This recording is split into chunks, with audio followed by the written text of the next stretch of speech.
Nama saya Didi. Saya kerja jadi security di sebuah hotel tua yang cukup terkenal di kota saya. Sebut saja namanya Hotel Melati. Hotel ini punya sejarah panjang, sudah berdiri sejak zaman Belanda.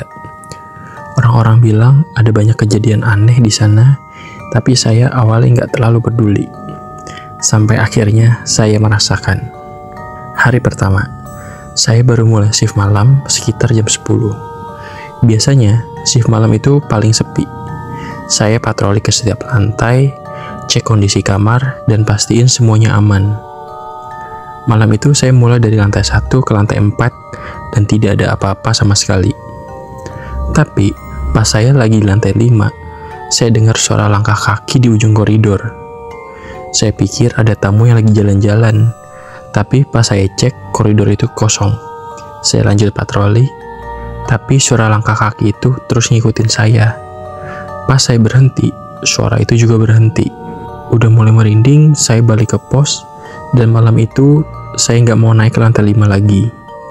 Hari kedua, malam berikutnya saya patroli bareng partner saya, namanya Arif. Saya cerita soal suara langkah kaki semalam, tapi dia malah ketawa. "Ah, paling lo ngantuk, Di. Gak usah parno," katanya. Malam ini saya berani naik ke lantai 5 karena ada Arif.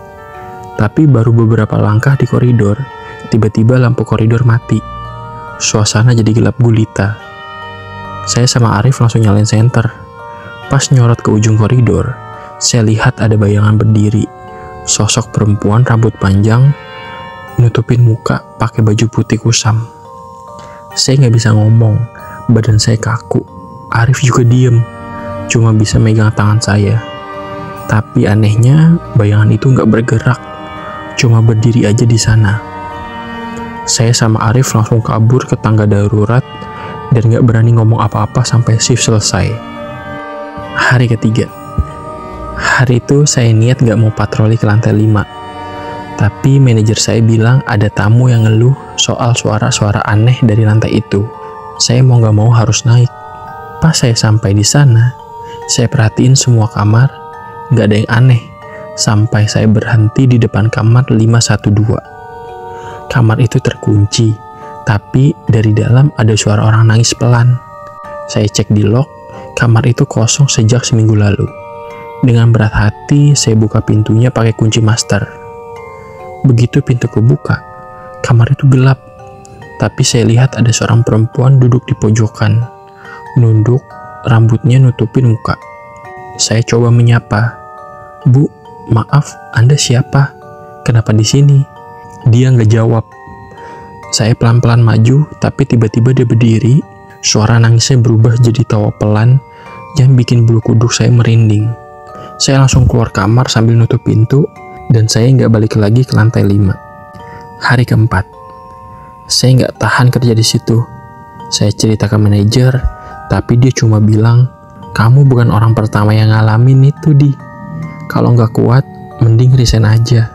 Dan bener aja, malam itu jadi shift terakhir saya. Pas saya pamit sama teman-teman security lain, mereka cuma bilang, "Semoga nggak ada yang ngikutin kamu ya, Di." Sampai sekarang, saya masih sering mimpi buruk soal perempuan di lantai 5 itu. Kadang, kalau saya lewat hotel itu, rasanya kayak ada yang ngeliatin dari jendela kamar 512. Saya nggak tahu itu beneran atau cuma perasaan saya. Tapi satu hal yang saya tahu pasti, hotel itu memang gak cuma dihuni manusia.